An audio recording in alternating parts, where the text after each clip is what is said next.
Good day everyone, I'm Malaca, MPRM student from EBSUD. This pre-recorded presentation is about the governance and ecosystem. So let's start. First, let us define what is a governance.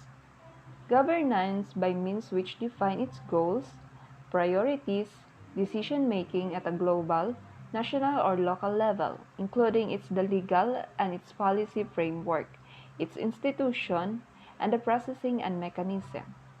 In order for the community, citizen, and other interested society can express their rights, interests, comply their obligation, and resolve the differences. It gives an influence to the function of ecosystem. It delivers information to all the components that are depicted in the cataract mode, being dependent with the informations. Also, the service it offers and the benefit and some values gained from the service. Then what is a good governance? Good governance at all levels serves as the basis to economic growth, political stability, and security, essential for security and stability. It helps to enhance economic benefits in a globalized world and increases economic transitions. It is being endorsed by working closely with the government institution and pertinent national structures as well as regional and international organizations teaming up with the business community and civil society. So there are 8 characteristics of good governance. First, we have participatory. Second, consensus-oriented. Third, accountability. Fourth, transparency. Fifth, responsive. Sixth, effective and efficient.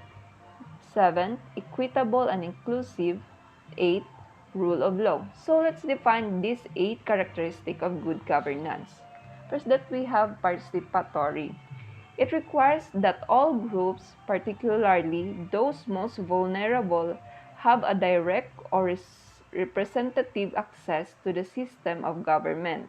This manifests as a strong civil society and citizens with the freedom of association and expression. Second, consensus-oriented is demonstrated by agenda that seeks to mediate between the many different needs, perspective, and expectation of a diverse citizenry. Decision needs to be made in a manner that reflects a deep understanding of the historical, cultural, and social context of the community. Third is accountability, refers to institution being ultimate, accountable to the people and one another. This includes government agencies, civil society, and the private sector all being accountable to one another as well. Then fourth, transparency means that citizens understand and have access to the means and manner in which decisions are made, especially if they are directly affected by such decisions.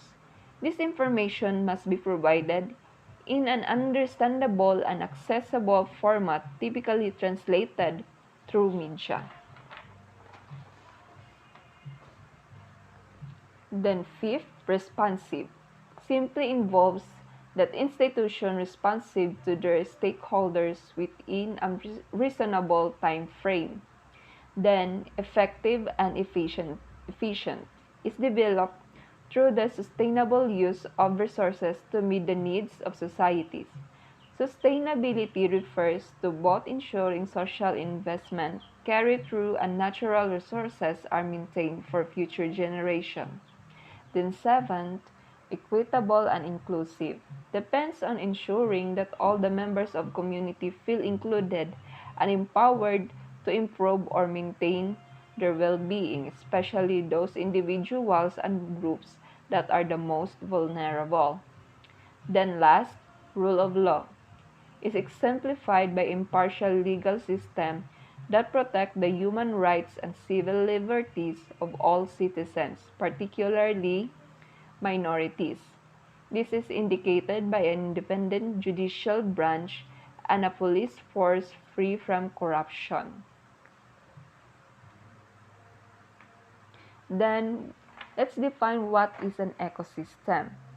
Ecosystem consists of all the groups of community and living organisms in the physical environment in which they live and interact to each other in a specific environment. So there are structures of ecosystem. We have biotic components and abiotic components. So biotic components refers to all living organisms in the environment. There are three categories under biotic component. We have the producers or autotrophs, consumers, heterotrophs, decomposers, saprotrophs. So, what is producers? Producers or autotrophs include all autotrophs such as plants. They are called autotroph as they can produce food through the process of photosynthesis. Consequently, all other organisms higher up on the food chain rely on producers for food. Then, consumers or heterotrophs are organisms that depend on other organisms for food. These consumers are further classified into primary consumer, secondary consumer, and tertiary consumer. So primary consumers are always herbivores that they rely on producers for food. Secondary consumers depend on primary consumer for energy. They can either be a carnivores or an omnivores. Then tertiary consumers are organisms that depend on secondary consumer for foods. Tertiary consumer can also be an omnivore. Then last, quaternary consumers are present in some food chains. These organisms prey on tertiary consumers for energy. Furthermore, they are usually at the top of a food chain as have no natural predators. Then two types of ecosystem. We have here the terrestrial ecosystem and aquatic ecosystem. So first, let's define each two. Terrestrial ecosystem is a land-based ecosystem, while aquatic ecosystem is presented in a body of water. So under terrestrial ecosystem are four ecosystem. We have forest ecosystem, grassland ecosystem, tundra ecosystem, and desert ecosystem. So let's define each four. We have here the forest ecosystem, composed of several plants, animals, microorganisms that live in coordination with abiotic factors of the environment. It helps the environment to have a consistent temperature of Earth, and it is the major carbon sink. Then grassland ecosystem. It is an area where dominated by the grass and herbs with a few or no trees grown inland. Then desert ecosystem. One of the major types of ecosystem, for it covers 1/5 of Earth's surface. It is a supremely dry area of land. There are no trees in the area, and that only it supports a sparse vegetation. Then tundra ecosystem. It is an area in the earth where the climate and temperature are too cold with having a windy and rainy sun. And actually there are no trees in this area. Tundra are found in the Arctic region. Then aquatic ecosystem. Under aquatic ecosystem, there are two ecosystems, freshwater ecosystem and marine ecosystem.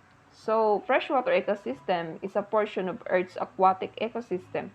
It has a difference between marine ecosystem in which it has a high salt content. Sample of freshwater ecosystem are ponds, lakes, river, stream, bogs, and wetlands. Then, marine ecosystem contains a high level of dissolved salt. Sample of marine ecosystem are open ocean, deep sea ocean, and coastal marine ecosystem.